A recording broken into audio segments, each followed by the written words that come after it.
안녕하세요 구독자 여러분들, 오정교입니다.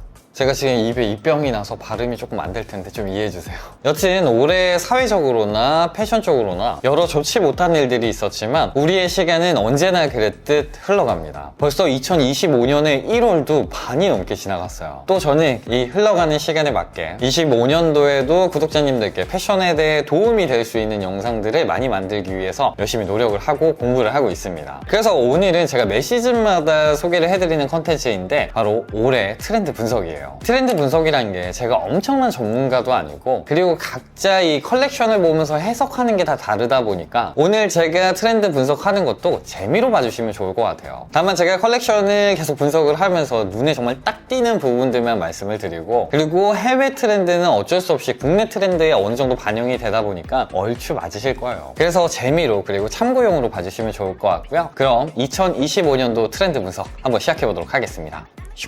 트렌드 분석에 앞서 제가 매 시즌마다 말씀을 드리지만 트렌드는 트렌드일 뿐 전혀 따라 하실 필요도 없고, 그리고 트렌드를 모른다고 해서 저처럼 일반인분들은 문제될 게 정말 1도 없습니다. 국내의 옷들은 왜 이런 신상들이 발매가 되고, 그리고 옷을 잘 입는다는 분들은 왜 이런 옷을 입는지, 이런 트렌드 분석을 보면 어느 정도 이해가 되고 패션에 대한 흥미가 생기기 때문에 인스타로 코디를 참고하고, 그리고 유튜버분들의 영상을 보는 것도 좋지만 가끔 해외 컬렉션들을 봐주는 것만으로도 훨씬 더 패션에 대한 흥미가 올라가실 거라고 생각이 듭니다. 일단 트렌드 분석 첫 번째로 빼놓을 수 없는 게 바로 트렌드 컬러겠죠. 올해 트렌드 컬러는 다른 시즌에 비해서 정말 확연하게 뚜렷하게 트렌드 컬러가 보였던 시즌이었어요. 올해 팬톤에서도 트렌드 컬러로 발표한 게 바로 모카 무스라는 컬러예요. 우리는 이런 정확한 컬러 명칭, 그리고 그 정확한 컬러로 이렇게 입을 실 필요는 없어요. 그냥 올해는 전체적으로 브라운 컬러들이 굉장히 주목을 받을 거다, 이렇게 생각하시면 좋을 것 같습니다. 뭐 구찌, 드레스반 노튼, 그리고 디올, 로에베, 정말 너무너무 다양한 브랜드들에서 브라운 컬러를 선보였고, 특히 상의도 상의지만 이 하의 쪽의 브라운 컬러를 굉장히 많이 활용한 걸 볼 수 있었어요. 그리고 또 눈에 확 들어왔던 거는 브라운 컬러를 톤온톤한 코디들이 굉장히 많이 보였어요. 그렇다 보니까 이 브라운 컬러에 최적화된 컬러죠. 바로 제가 너무 좋아하는 크림 컬러도 진짜 많이 보였어요. 저는 원래도 이 크림 팬츠를 너무 사랑하는 일인으로서 올해는 진짜 크림 팬츠를 더 많이 입겠구나 하고 설렜습니다. 그리고 또 주 컬러로 블랙 컬러는 여전히 많이 보였어요. 작년에는 뭐 워크웨어, 빈티지 이런 무드들이 조금 더 유행을 했다고 한다면 올해는 무드가 조금 더 무거워진 느낌이 들어서, 그런 무거워진 무드의 블랙 컬러는 언제나 정답이기 때문에 그래서 블랙 컬러가 조금 더 돋보였던 느낌이 들었어요. 그리고 또 저는 주 컬러로 눈에 또 들어왔던 건 네이비 컬러였습니다. 근데 이 네이비 컬러가 보시면 아시겠지만 이걸 어떻게 표현해야 될지 모르겠는데 뭔가 깊은 느낌? 뭔가 심해 느낌이 나는 그런 네이비 컬러들이 너무나 예뻐 보였고 세련돼 보였어요. 그리고 주 컬러가 아닌 서브 컬러로는 약간 연하고 좀 밝은 느낌의 컬러들,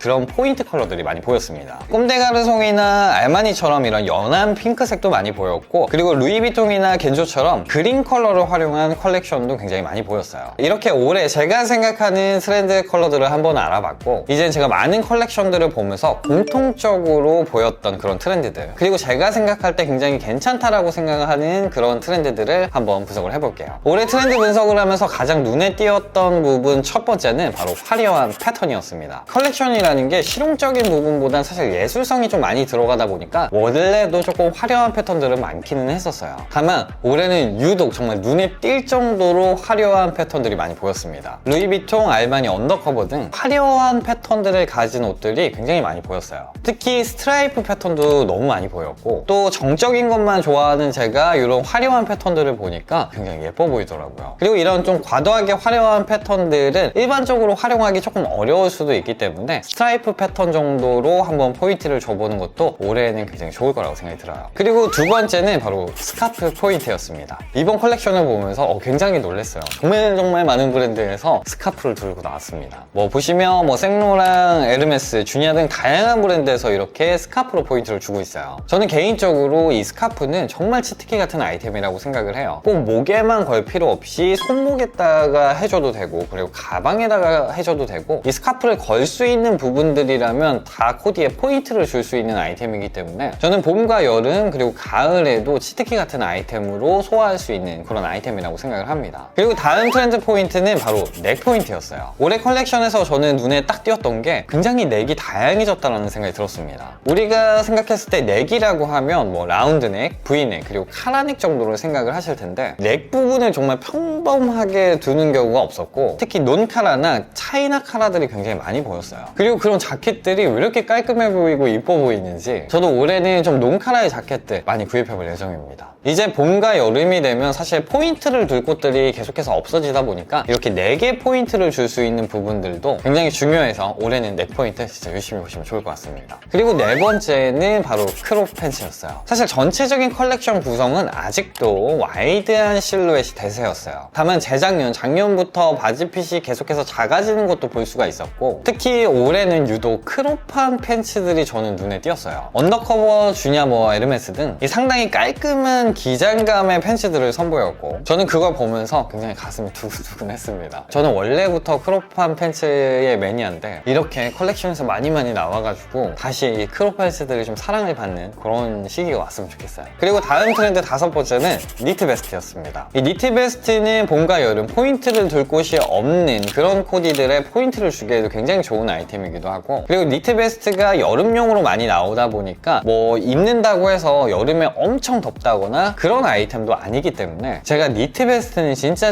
적극 추천드리는데, 올해 유독 컬렉션에서 니트 베스트가 굉장히 많이 보였어요. 하지만 우리가 생각하는 그 댄디한 V넥 니트, 무지 V넥 니트가 아니라 확실한 포인트를 줄 수 있는 니트 베스트들이 굉장히 많이 보였었습니다. 그래서 올해 니트 베스트는 정말 다양한 룩을 좋아하시는 분들께 많은 사랑을 받을 거라고 생각이 들어서 또 기대하고 있습니다. 그리고 트렌드 6번째는 바로 시스루였어요. 시스루는 뭐 다들 아시겠지만 이 얇은 소재로 인해서 체형이 조금 드러나는 그런 옷들을 말해요. 그래서 보시면 정말 많은 브랜드들, 뭐 겐조, 구찌, 꼼데가르송, 디올, 루이비통, 리고엔스, 언더커버, 이 시스루를 포인트를 안 준 브랜드를 찾기가 힘들 정도로 했더라고요. 근데 이게 특히 국내에서는 트렌드가 되기는 사실 힘들다 보니까 너무 과하게 비치지 않는 그런 얇은 소재들이 조금 유행을 하지 않을까, 그런 생각을 해봅니다. 제가 이렇게 컬렉션을 보면서 유심히 본 트렌드는 이 정도예요. 저는 원래 컬렉션 코디들은 좀 예술성이 들어가다 보니까 코디를 보고 예쁘다라고 생각한 적이 많이 없거든요. 근데 저는 이 코디 보고 너무 예쁘다라는 생각이 들었어요. 그리고 이 코디 안엔 올해 제가 트렌드라고 생각을 하는 많은 부분들이 들어가져 있습니다. 브라운 계열의 컬러들을 활용한 톤오톤 코디고요. 그리고 카라넥이 아닌 논카라넥으로 구성이 되어 있고요. 과하지 않는 그런 미니멀한 느낌이 또 들어가져 있는 코디이기도 하고요. 그리고 또 크롭한 팬츠까지 착용을 하고 있습니다. 그래서 국내에선 저처럼 일반인이 어느 정도 따라할 수 있는, 그리고 어느 정도 따라갈 수 있는 트렌드 코디들은 이 정도가 좀 적당하지 않을까, 그런 생각을 해봤습니다.